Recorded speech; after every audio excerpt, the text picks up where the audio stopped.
Yeah, you're damn right it is. You're damn right grenade ammo is hard to come by. You won't give me any. Selfish.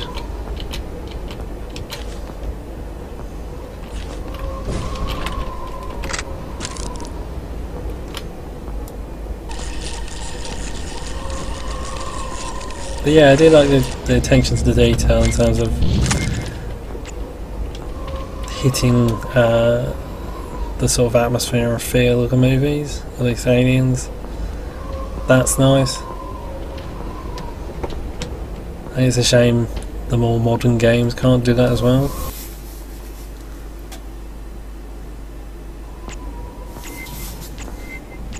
Major, we're at the power core. How's it look? Okay. Duke is restarting the system. Looks like the whole system was shut off. So once the main grid is online, we'll still have to reset the local relays to get the lights back on in each sector. When you finish there, find the landing bay and get the systems online so we can land this bird. What about Harrison? We have to assume he won't make it.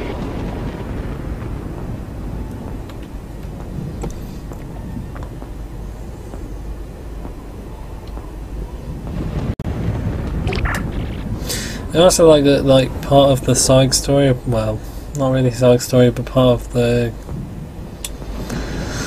story you get through the text is that there were people who survived after the, like, if you play through it all gets explained in, mostly like in the Aliens campaign, what happens, the POC, there's like a massive failure of containment and the aliens overrun them and the base gets pretty much destroyed. And like there's a sense that like that's the end of it, but it's really not, because there are a lot of survivors, like mostly convicts and whatever security survived, and they have to find some way to survive after that, and that is told through the notes, which is interesting.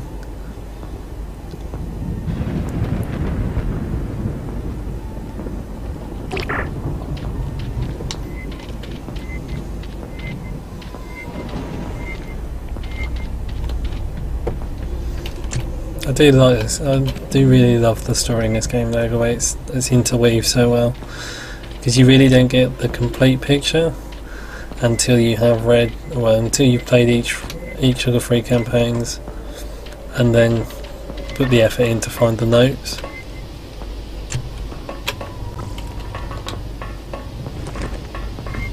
Because once you do, like, if you just play all 3 campaigns, or if you just play one campaign, you get a complete story.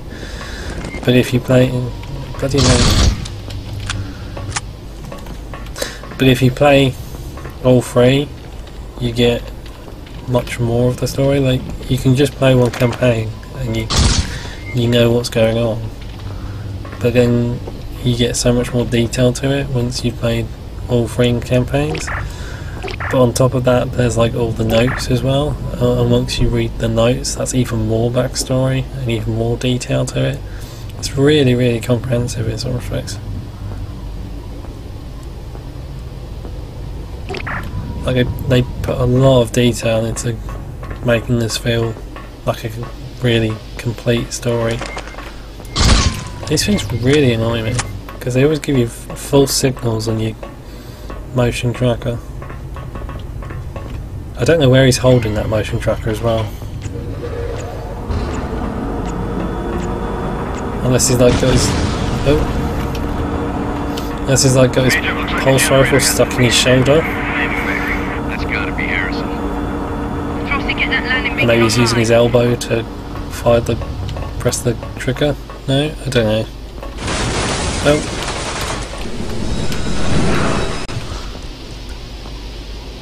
I swear I just heard an alien.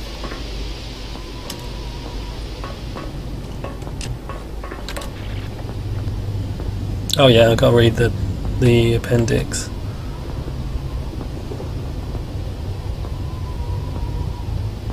Yeah, I love, like, the build up in this first level is really good. Like, they give you this sense that, yeah, there's a predator about and it's doing something, and then the predator disappears, and like from now on it's just all about the aliens, and you don't see the predator till like late in the game where you fight one, and you kick its ass. Well, you fight several actually, I think.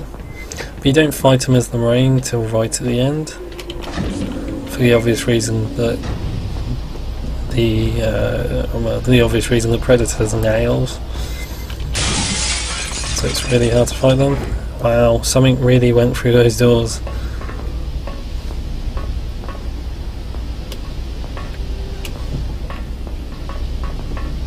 I do love the attention to detail though.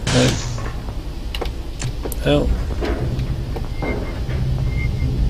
Yep, so little things like that. An air vent shaking.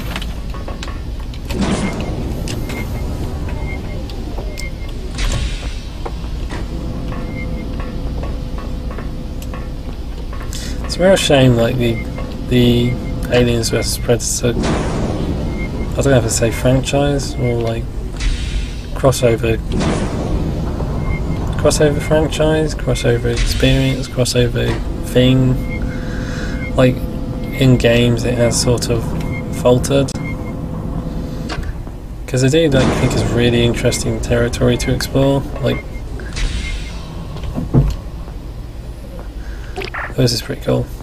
That's a reference to the Aliens movie, but yeah, like I do think it's like really interesting territory I could explore, because like the Aliens vs Predator arcade, that had a lot of Aliens vs Predator arcade. It sort of borrowed from those Kenner toys, so you had all those weird like flying aliens, like winged aliens and snake aliens, and I think there was like one with giant claws for no apparent reason. And like there's all these different things you could do with the aliens and also the predators, because they've been really explored that well. But like instead they just make shitty games, or they just make shit games, none of which do anything really interesting with the game, or sorry, with the property. But yeah, let's read some more story.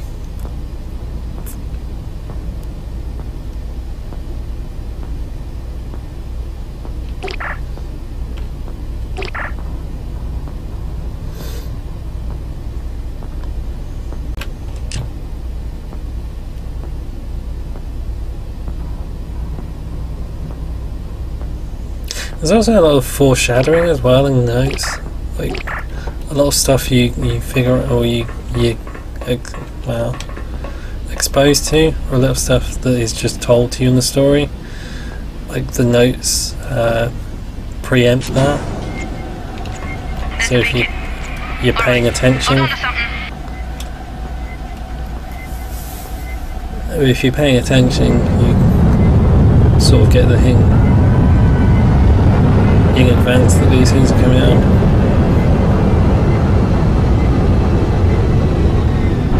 Wow, the scale on that looks bloody weird. I swear that's way too big. I think that's way too big anyway. But yeah, that's the dropship down. So I think this is pretty much the end of the haunted house part of the first level.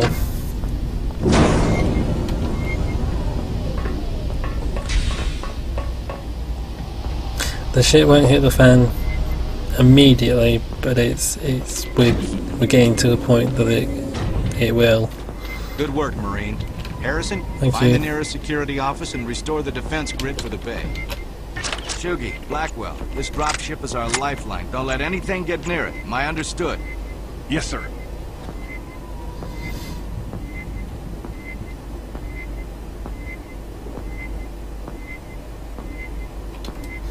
Yeah, it's obvious when you think about it. I put a lot of effort into the weapons in this game. Each one has their use, especially for the Marine, because he has to fight both the aliens and the predators. Get to work, soldier. Get to work, soldier. Get to work, soldier. You sound a bit like a robot. Get to work, soldier. Get to work, soldier.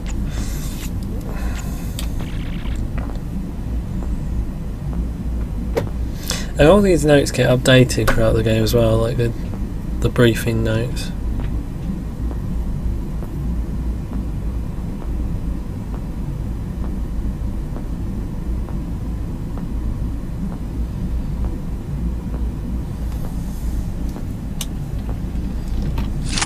As the game progresses, so that isn't like you're getting more and more story as it goes on. Wow, that looks huge.